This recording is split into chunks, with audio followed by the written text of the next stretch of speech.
পয়গম্বর সুলাইমান নবী আলাইহিস সালাম আল্লাহর জলিলে কদর একজন পয়গম্বর।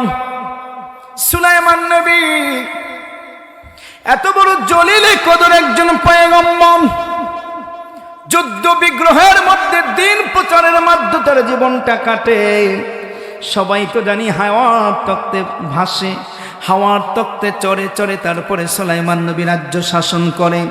আমার আল্লাহ রাব্বুল আলামিন পয়গম্বর সুলাইমান আলাইহিস সালামকে গোটা পৃথিবীর শাসনভার দিয়েছিলেন।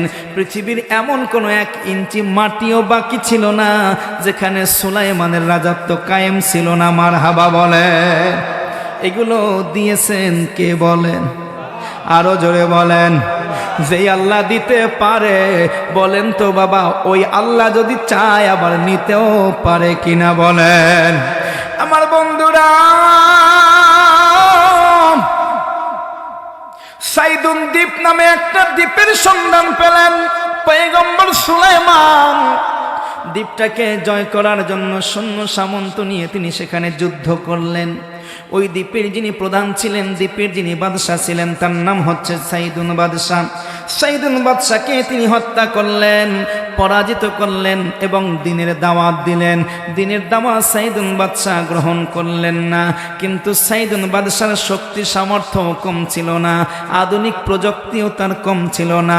ডাটা টেকনোলজি ব্যবহার করে তিনি যুদ্ধ করেছেন, কিন্তু না না না, শেষ পর্যন্ত আল্লাহর কুদরতের সামনে টেকা সম্ভব না। আল্লাহর কুদরতের সামনে এমনভাবে টিকেছেন আমার নবী সুলাইমান আলাইহিস সালাম। একটা টিড্ডি চেনেননি? বর্তমান সময়ে কোটি কোটি টাকা বিক্রি হয়। ওই যে কতটুকু নাকি ইঞ্চি হলে নাকি কোটি টাকা, মানুষেরা জঙ্গলে জঙ্গলে খোঁজে। এইটার আপনাদের দেশের নাম কি? এইটার শুদ্ধ নাম, বইয়ের ভাষা নাম হচ্ছে গিরগিটি। রং পরিবর্তন করে, যেই বস্তু এটা হলুদ এখানে আসবে হলুদ হয়ে যাবে, এটা ব্ল্যাক এখানে ব্ল্যাক হয়ে যাবে।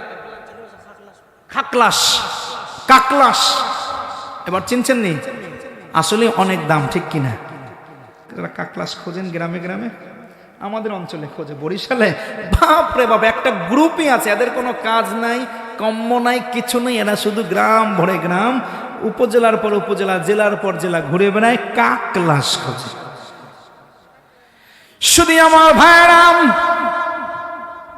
নবী সুলাইমান কাকলাসকে বললেন, কাকলাস রে, সাইদুন অনেক বেশি বাড়া বেড়ে গেছে, এবার তোমার পালা, তুমি তাকে আক্রমণ করো।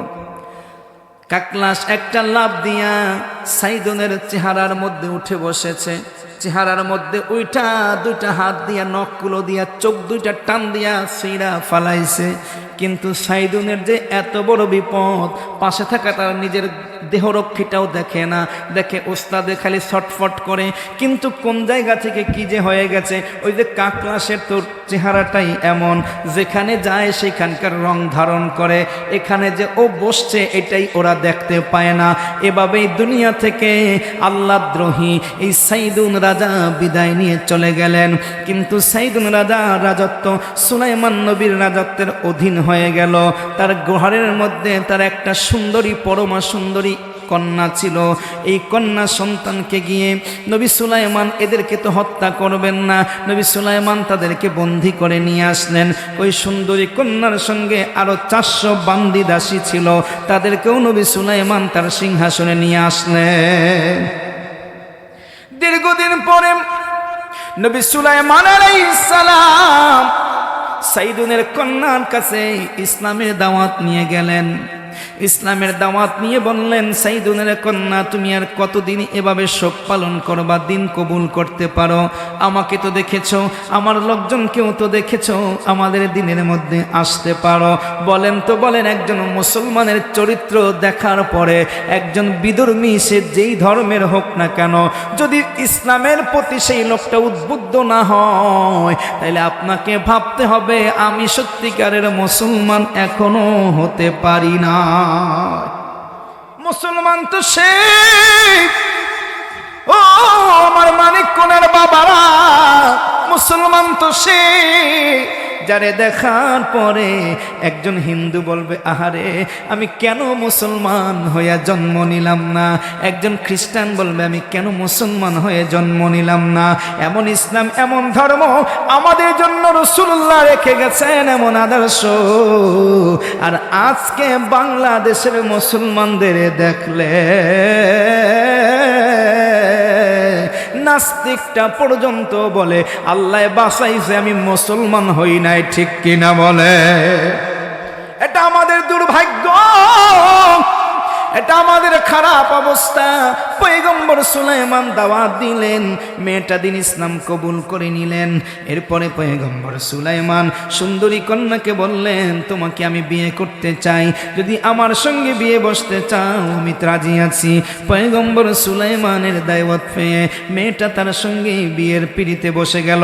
এত সুন্দর স্ত্রী নবী সুলাইমানের ঘরের মধ্যে দ্বিতীয় আর একজন ছিল না। অল্প কয়েক দিনের মধ্যে নবী সুলাইমানের খুব কাছের এবং প্রিয় হয়ে গেল সাইদুনের কন্যা। নবী সুলাইমান একদিকে মেয়েটা পরমা সুন্দরী, তার প্রেমে পড়ে গেছেন, আর একদিকে নিজ হাতে তার বাবাকে হত্যা করেছেন। একটা সফট কন্যার একটা দয়া, একটা মায়া মেয়েটার উপরে কাজ করে। আহারে মেয়েটার বাবাকে তো আমি হত্যা করেছি, যেহেতু মেয়েটা এখন আমার বিবি হয়েছে, এখন একে আদর যত্ন ভালোবাসা একটু ছাড় দেওয়া এটা আমার দায়িত্ব। আল্লাহর নবী সুলাইমান আলাইহিস সালাম এইটা চিন্তা করে করে বিবিকে ভালোবাসছেন, আদর যত্ন করছেন, একটু বেশি খাতির করতেছেন। আর এই খাতিরের সুযোগটা নিছে ইবলিস। কে নিছে? জোরে বলেন না। ইবলিস আইসা সাইদুনের কন্যাকে ডেকে বলে, সাইদুন কন্যা, বাবার কলিজার টুকরা তুমি ছিলা, আজকে কেমন তোমার ভাগ্য, বাবাকে যে হত্যা করেছে তুমি তার শয্যা সঙ্গিনী হয়েছ। এরে সাইদুনের কন্যা, কবরে তোমার বাবা বড় কষ্টের মধ্যে আছে। মেয়েটা ডেকে বলে, বাবা ভাই রে, কে তুমি? আমি তোমাকে চিনি না। বৃদ্ধ মানুষ, ও শায়েক আমাকে বলো আমার বাবার শান্তির জন্য আমি কি করতে পারি।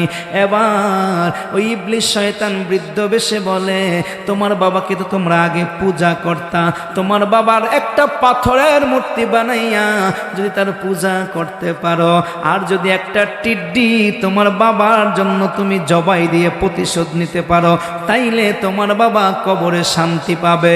মেয়েটা বলল, আমি পুতুল কোথায় পাবো? ইবলিস শয়তান বলল, আমার কাছে অভাব নাই, শুধু তুমি রাজি হও কি হও না সেটা আমাকে জানাও। মেয়েটা বলে, আমি রাজি, আমার জন্য একটা পুতুলের ব্যবস্থা করে দাও। এবার ইবলিস শয়তান নিজের বগলের মধ্যে করে বাবার মতো বানাই একটা পুতুল নিয়ে আসছে। মেয়েটা বাবার মূর্তিটা দেখা, মেয়েটা বাবার বিরহ বেদনায় আবেগ আপ্লুত হয়ে গেছে, দীর্ঘ সময় কান্নাকাটি করছে, বাবা বাবা বলে আবার পূজা শুরু করে দিয়েছে। নবী সুলাইমান ঘরের মধ্যে আসলে পুতুলটাকে আটকাইয়া রাখে, গোপন কইরা রাখে। বাবা নবী সুলাইমান ঘর থেকে বের হয়ে গেলে আবার এটা পূজা অর্চনা করে। শুধুমাত্র মেয়েটা একা করে না, তার সঙ্গে যে 400 বান্দি দাসী ছিল সবাই মিলা পূজা করে। নবীর ঘরের মধ্যে শিরক আমার আল্লাহ জানে কিনা। হঠাৎ করে একদিন সাইদুনের কন্যা নবী সুলাইমানের কাছে বলে, নবী সুলাইমান, ও আমার প্রাণের প্রিয় স্বামী, আমি মান্যত করেছি একটা ওই যে কাকটাস ওইটাকে আমি কি জানি কাকরাস, আমি ওইটাকে কোরবানি দিব, আমার একটা কাকরাস আইনা দেন। নবী সুলাইমান বলে, আমার পরম প্রিয় স্ত্রী, আমি তো তোমার জন্য চাইলে উট আইনা দেব, গরু মহিষ আইনা দিব, কেন তুমি ছোট্ট একটা পতঙ্গ এটাকে কোরবানি করবা? আসলে বাবা এইগুলো দিয়ে কোরবানি হয় ও না। এরপরে ও বিবিটা বলে, না না নবী সুলাইমান, আমি নিয়াত করেছি, মান্যত করেছি, আমি কাকরাস দিয়েই এই কোরবানিটা করব। নবী সুলাইমান চিন্তা করলেন, মেয়েটা মনে বড় দুঃখ, জিদ যেহেতু করেছে, তিনি একটা কাকরাস আইনা দিয়েছেন, এই মেয়েটা জবাই কইরা বাবার হত্যার প্রতিশোধ নিছে। আমার আল্লাহ কয়, সুলাইমান রে, তোর ঘরের মধ্যে শিরিক চলে খবর রাখো না সুলাইমান রে, চতুষ্পদ জন্তু ছাড়া কুরবানি দেওয়া হারাম, খবর রাখো না। নিজে বিবির চাহিদা পূরণের জন্য কাকড়া সাইনা দিছো, এবার বুঝবি রে সুলাইমান কত ধানে কত চাল। আমি বলছি বাবা, পরিবারকে সংবরণ করেন, পরিবারকে নিয়ন্ত্রণ করেন, পরিবারকে সব সময় ইবাদতের জন্য নির্দেশনা প্রদান করা আপনার জন্য ফরজ। যদি আপনি দায়িত্ব পালনে অবহেলা করেন তবে আপনার জন্য বিপদ অবশ্যম্ভাবী। আল্লাহর পয়গম্বর সুলাইমান নবীও এর থেকে রক্ষা পায় না। আপনি আমি কোন সাতানা তার গোড়ার ডিম, ঠিক কিনা বলে? কুল্লুকুম রাইন ওয়া কুল্লুকুম মাসউলিন আন রায়াতিহি। নবী আমার ডেকে বলে, তোমরা প্রত্যেকেই দায়িত্বশীল, তোমাদের প্রত্যেককে আপন আপন দায়িত্ব সম্পর্কে জিজ্ঞাসাবাদ করা হবে। নবী সুলাইমান উনি তখতে বসে সিংহাসন পরিচালনা করেন। আল্লাহ এত কুদরত দিয়েছেন কারণ ওনার হাতের মধ্যে, ডান হাতের এই মধ্যমা আঙ্গুলের মধ্যে একটা আংটি ছিল।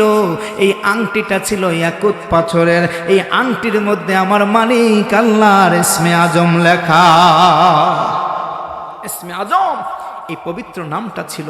দেখেন, আমার আল্লাহর নাম হচ্ছে 3000, তাওরাতে 1000, ইনজিলে 1000, আসমানবাসীরা জানে 1000, জমিবাসীরা জানে 1000, আর আল্লাহ তাআলা মানুষকে জানিয়েছেন 1000। তাওরাতে 300, ইনজিলে 300, আর জবুরে 300। কোরআনের মধ্যে আল্লাহ দিয়েছেন 99টা, একটা রেখেছেন গোপন। এই হচ্ছে আমার আল্লাহর 3000 নাম। সুবহানাল্লাহ।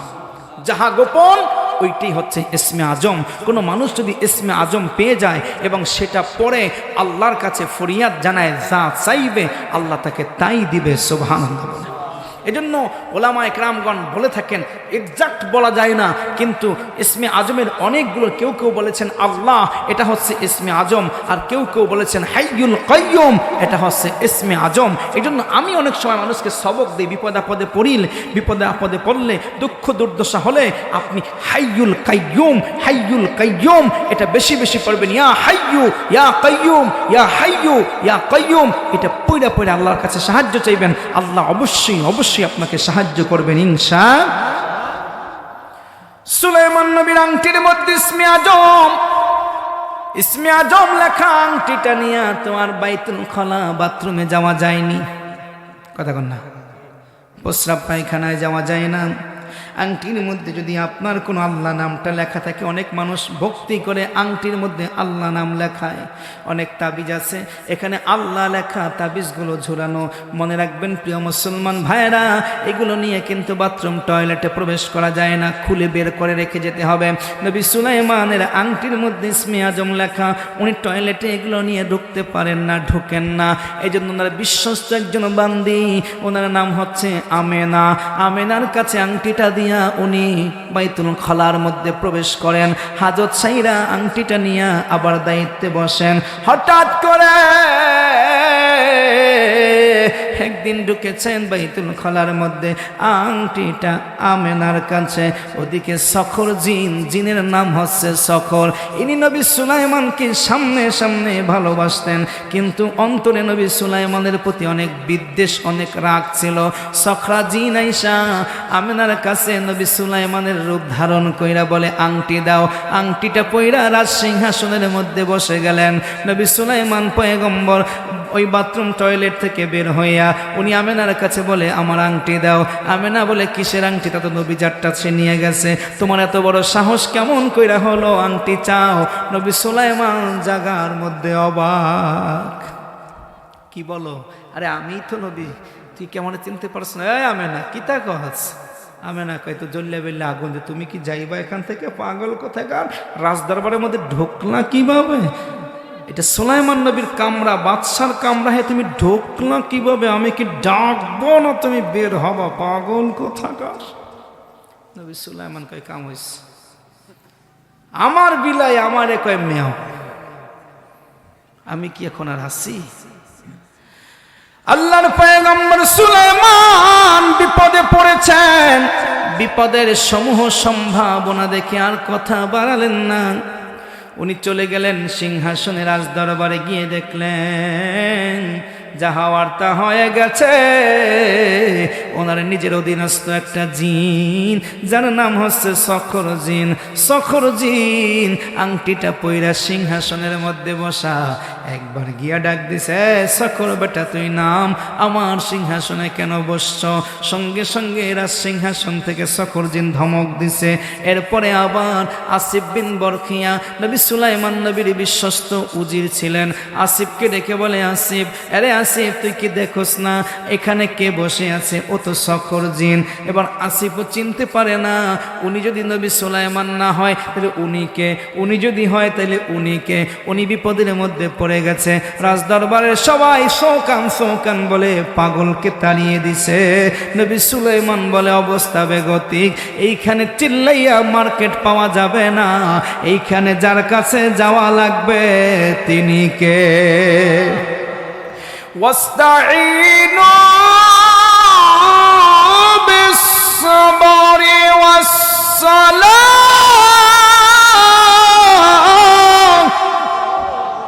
বান্দা বিপদে যখন পড়বা, দুনিয়ায় বেশি সিন ক্রিয়েট করিও না, দুনিয়ার মধ্যে বেশি সমাগম কইরো না, চিল্লা পাল্লা কইরো না, কারণ মানুষ তোমার কোনো সাহায্য করতে পারবে না, মানুষ কোনো ফয়সালা দিতে পারবে না।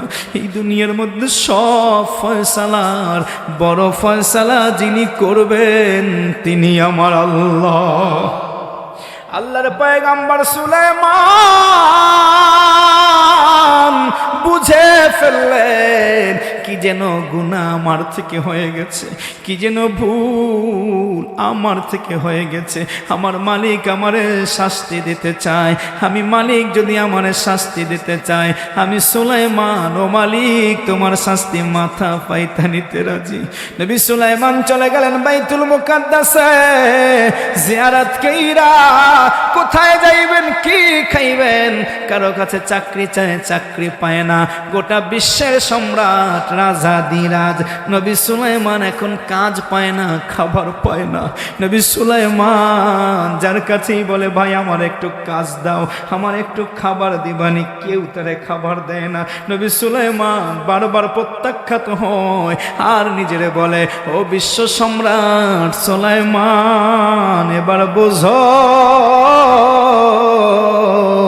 মালিকের রহমত না থাকলে জীবন কত কঠিন। নাসরুম মিনাল্লাহি ওয়া ফাতহুন কারীব।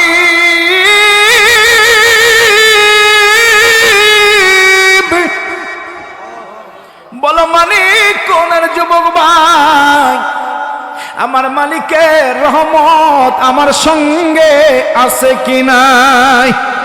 আরে ভাই, প্রতিটা নিঃশ্বাস, প্রতিটা শ্বাস প্রশ্বাস তোমার মালিকের দেওয়া দান। যদি হাসপাতালে গিয়া তুমি একটা অক্সিজেন সিলিন্ডার দিয়া 1 ঘন্টা অক্সিজেন গ্রহণ করলে তোমার হাজার হাজার টাকা গোনা লাগে। একবারও কি ভাবছনি শীতের রাতে মোটা কম্বল মাথার মধ্যে চাইপা দিয়া ঘুমাও, ওই ঘরের মধ্যে, বন্ধ ঘরের মধ্যে কম্বলের নিচে অক্সিজেনটা যিনি পৌঁছায় তিনি কে? এ আওয়াজ মানি না, আরো জোরে বলো। ও যুবকী মানি, আওয়াজ দিয়ে বলো তিনি কে? মালিক রে, আমি সুলাইমানের প্রতি তুমি বুঝি গোসা হয়েছ, রাগ হয়েছ গো আল্লাহ, আমি বুঝে ফেলছি। আমার পয়গম্বর সুলাইমান এবার নদীর পাশে চলে গেলেন, কারণ বিরহ বেদনা বিচ্ছেদ যন্ত্রণা যখন কারো ভিতরে চাইপা বসে, তখন কিন্তু মানুষগুলো নদীর পাড়ে যায়, ঠিক কিনা? সাহিত্যিকেরা নদীর পাড়ে যায়, দুঃখী মানুষগুলো নদীর পাশে যাইয়া মনের দুঃখ ওইখানে গিয়া বলে। কত রঙের দুঃখ এগুলো ওই নদীর পাড়ে গেলে, ভাটি দেখলে পরে মনে হয়।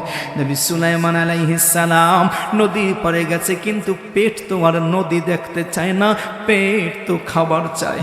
গিয়া দেখে একজন মাঝি ভাই নৌকাটা নৌকা নদীর কিনারে লাগাইয়া বসে আছে। ডাক দিছে মাঝি ভাই, এক সপ্তাহ হলো পেটে কোনো খাবার নাই। ও মাঝি ভাই, আমারে কিছু খাবার দাও, নয়তো আমারে কিছু কাজ দাও। মাঝি ডেকে বলে, কে গো বিদেশি আগন্তুক, কাজ করেছো বলে মনে হয় না, চেহারার মধ্যে তো আভিজাত্যের ছাপ। এরে আদ বিদেশি, আমিও কোনো খাবার নাই, আমার নৌকায় কোনো খাবার নাই, থাকলে আমি তোমারে খাবার দিতাম। আমি খাবার দিতে পারবো না, কিন্তু আমি তোমাকে একটা কাজ দিতে পারি।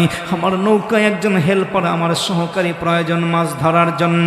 রাজি থাকলে আমার সঙ্গে আসো, তোমাকে দিন শেষে 2টা মাছ দিব। রাজি থাকলে আমার সঙ্গে আসো। নবী সুলাইমান বলে, কেউ কাজ দিল না, এতদিন পরে একটা কাজ পাইছি। নবী আর কোনো কথা বললেন না, কাজটা নিয়ে নিলেন, নৌকায় উঠলেন, 2জন গিয়ে মাছ ধরলেন। সন্ধ্যাবেলা 2টা মাছ মাঝি ভাই নবী সুলাইমানকে দিলেন। নবী সুলাইমান একটা মাছ নিয়ে বাজারে গেলেন, মাছটা বিক্রি কইরা কিছু রুটি কিনা উনি নৌকার কাছে চলে আসলেন। আর একটা মাছ আগুনে জ্বালাইয়া ওইটার ফ্রাই বানাইয়া ওইটা দিয়া রুটি খাইয়া 7 দিনের অভুক্ত পেটটারে ঠান্ডা করলো। নবী সুলাইমান নিজের নফসকে দমন করে আর বলে, ও সুলাইমানের নফস, এতদিন ছিলা বাদশাহ সুলাইমান, আজকে তুমি সত্যিকারের সুলাইমান। মানুষ হিসাবে বেঁচে থাকা মাওলার রহমত না থাকলে যে কত কঠিন, হারে হারে টের পাবা, হারে হারে। নবী সুলাইমান পেটের ক্ষুধা নিবারণ কইরা সিজদার মধ্যে চলে গেছে। কারণ বিপদে পড়লে মানুষ কার কাছে যাওয়া দরকার? আরো জোরে বলো, কার কাছে? আমার যুবকদের কত বিপদ, যুবকেরা মাওলার কাছে যায় না, নেতার বাড়িতে যায়, ঠিক কিনা? যুবকেরা মাওলার কাছে খোঁজে না, বড় ভাইয়ের কাছে যায়। এরে নবী সুলাইমান নামাজের বিছানায় কান্দে, মাবুদ ক্ষমা কইরা দাও, মাফ কইরা দাও। ও আল্লাহ, আমি জানি গো, তুমি শুধু শুধু আমারে এই বিপদে ফালাও নাই। বিপদ যেহেতু দিছ রে, কি জানি গুনাহ আমার থেকে হইছে গো। আল্লাহ, আমার গুনাহগুলো মাফ কইরা দাও। যত গুনাহ করছি আমরা জীবনে, যত গুনাহ করছি আমরা জীবনে, মাফ কইরা দাও তুমি তোমার নিজ গুণে। আল্লাহ, মাফ কইরা দাও আল্লাহ তোমার। এমন কইরা কানবি রে যুবক ভাই, মসজিদে যাইয়া সালাতুল হাজাতের 2 রাকাত নামাজ পড়া, আমার মালিকের কাছে মসজিদের এক কোনায় বইসা জামাতে যাইয়া কান্নার দরকার নাই। কারণ অনেক মানুষ থাকে, তোর কাঁদতে লজ্জা লাগে। দরকার নাই রে পাগলা, এসরা নামাজটা পইরা বের হইয়া যা, কিছুক্ষণ ঘোরাঘুরি কইরা চা পান খাইয়া আবার আইসা মসজিদের বারান্দার মধ্যে ঢোক, বাতিটা বন্ধ কইরা আমার মালিকের কাছে সিজদায় পইরা 2টা হাত বাড়াইয়া বল, আল্লাহ আমার এটা দরকার। আমার আল্লাহ কয়, পাগলা আমারে দূরে ভাবিস না, উপরের দিকে তাকাইয়া আমার ডাকা লাগবে না। আমি উপরে না, আমি আসমানে না, আমি আরশে আজিমে না, নাহনু আকরাবু মিন হাবলিল ওয়ারিদ।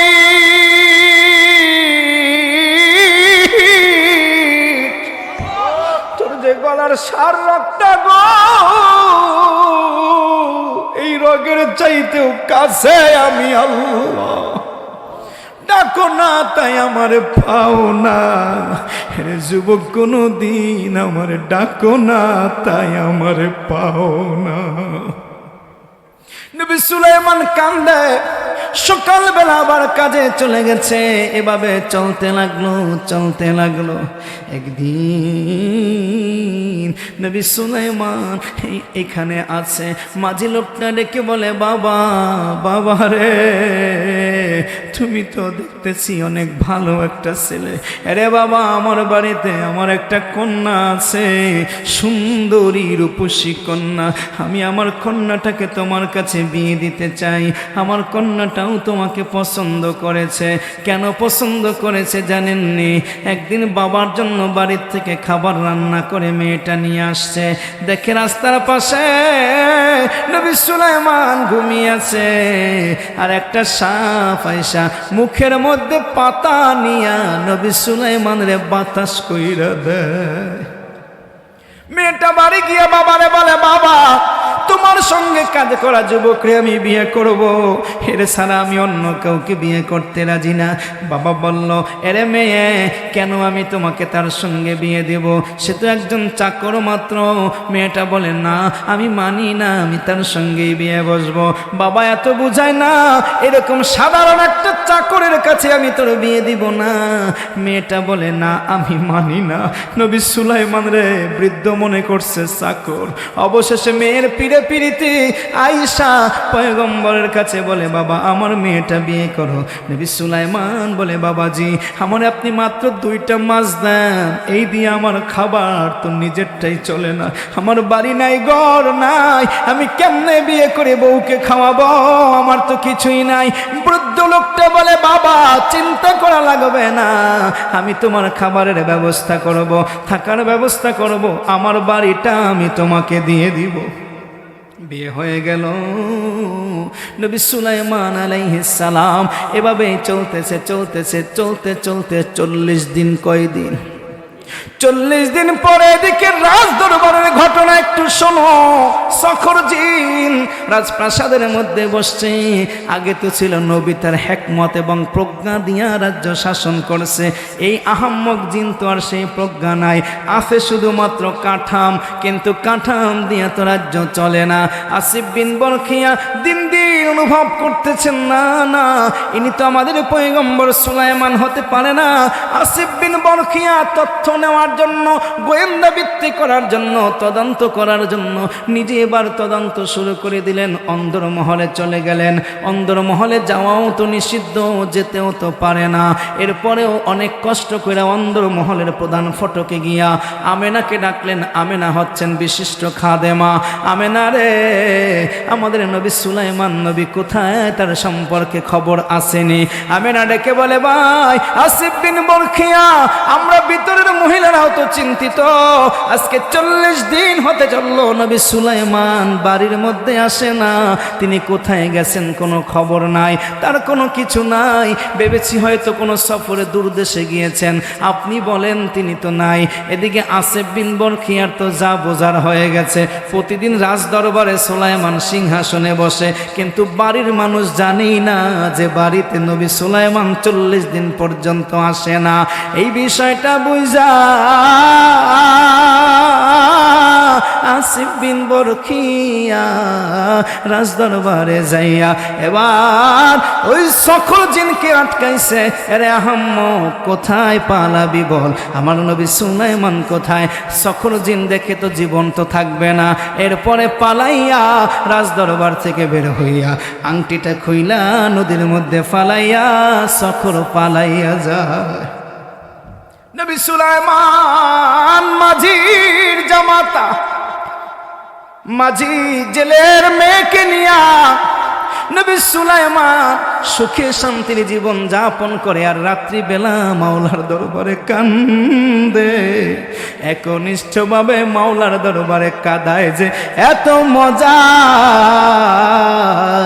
নবী সুলাইমান বলে, রাজ দরবারের ফিতনা থেকে বাঁচাইয়া মাওলা তুমি যে তোমার কদমে কাদার সুযোগ করে দিয়েছো, এটাও আমার জন্য কম পাওয়া না। আলহামদুলিল্লাহ। 40 দিন অতিক্রম হয়ে গেলাম। শ্বশুর আর জামাতা মিলে মাছের জন্য জাল ফালাইছে, মাছ উঠল। আজকে শ্বশুর বাবাজি জামাতাকে 3টা মাছ দিল, 3টা মাছ দিল, কারণ আগের 2টা আর একটা বেশি মাছ দিল। মাছ 3টা নিয়া বাড়িতে দিয়া একটা মাছ নবী সুলাইমান স্ত্রীর কাছে দিয়ে বললেন, এটা কোটো। আর 2টা মাছ বিক্রি করার জন্য বাজারে চলে গেলেন। বাজার থেকে ফিরে আসলেন। আসার পরে বিবি স্বামীর কাছে দৌড়াই আসছে, স্বামী গো অবাক করা ব্যাপার, আজকে যখন মাছটা কটলাম মাছের পেটের মধ্যে দেখো একটা আংটি দেখা যায়।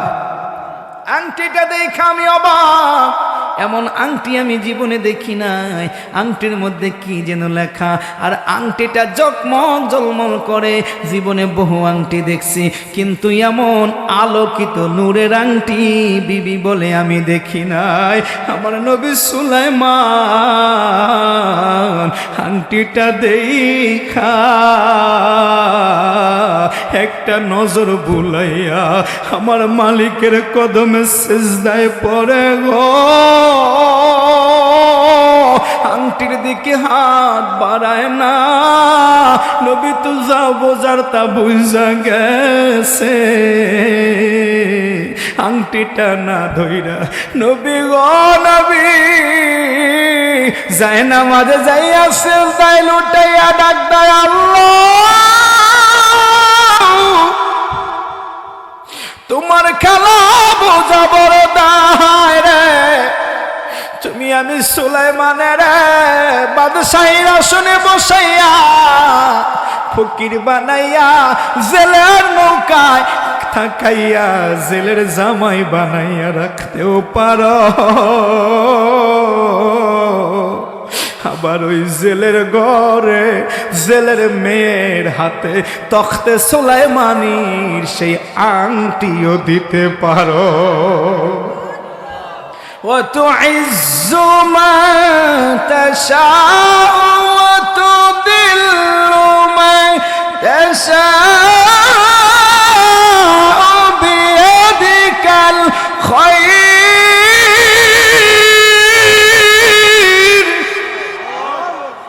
إنك على كل شيء قدير।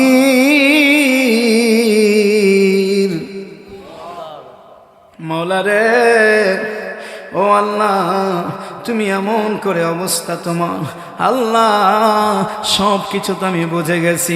নবী সুলাইমান আংটিটা পরলেন, আংটিটা পরার পরে নবী সুলাইমান সব কিছু পেয়ে গেলেন। ওদিক থেকে দেওদত্ত দানবরা এসে হাজির হয়েছে। জিজ্ঞেস করলেন, কি ব্যাপার, আমার এমনটা হলো কেন হুজুর? আপনাকে খুঁজে বেড়াই, সখর জিন তো আপনার আসন আটক করছিল, আপনার সিংহাসনে বসেছিল। হুজুর কি অবস্থা? সখর জিন তো পালাইছে, আমরা ওরে তাড়াইছি। আপনার কি অবস্থা? হুজুর বলে, আমার কি অবস্থা, আমি তো আছি। এবার তখতে সুলাইমানিতে চইরা জেলে শ্বশুর আর স্ত্রীকে নিয়ে চলে আসলেন। ফেরেশতা জিবরাইল এতদিন আসে নাই, আয়েশা ডেকে বলে, নবী সুলাইমান আল্লাহ তোমার উপরে গোসা হয়েছিল, কেন জানোনি? তুমি তোমার ঘরের খবর রাখো না। তোমার ঘরের মধ্যে শিরিক চলছে, তোমার ঘরের মধ্যে মূর্তি পূজা চলছে, তোমার ঘরের মধ্যে বেশরীয়তি ভাবে কাকরাশের কোরবানি হয়েছে, তুমি বাধা দাও নাই। রে সুলাইমান, আমার আল্লাহ সহ্য করতে পারে নাই, এই জন্য তোমার উপরে এই বিপদ চাপা দেওয়া হয়েছে। নবী সুলাইমান সব কিছু জানলেন, তদন্ত করলেন, ভিতরে গেলেন, আসলেই দেখলেন তার বিবিটা এরকম মূর্তি পূজা করে। ওনাকে বের করে নিয়ে আসলেন, সাইদুনের কন্যাকে 400 বাদী সহ হত্যা করে ফেললেন। আল্লাহর কাছে তওবা করলেন, আল্লাহর কাছে ক্ষমা চাইলেন, আল্লাহর কাছে সাহায্য চাইলেন, পরিবার সুন্দর করে চালাবেন বলে প্রতিশ্রুতি দিলেন।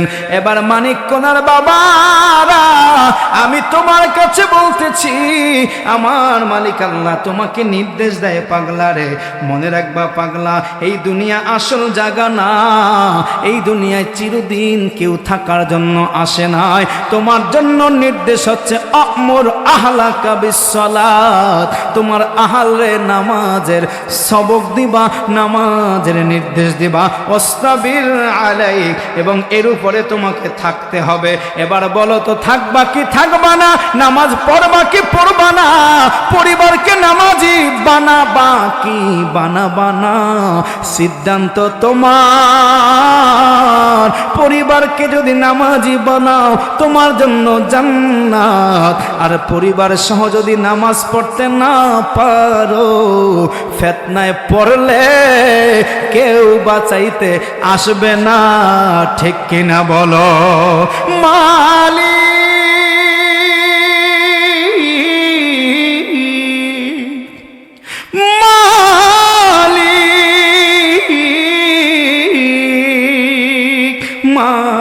মালিক, একটা ঘর বানিয়ে দিও। মালিক তুমি জান্নাতে, তোমার কাছে আমায় একটা ঘর বানিয়ে দিও, একটা ঘর। আল্লাহুম্মা আমিন বলেন।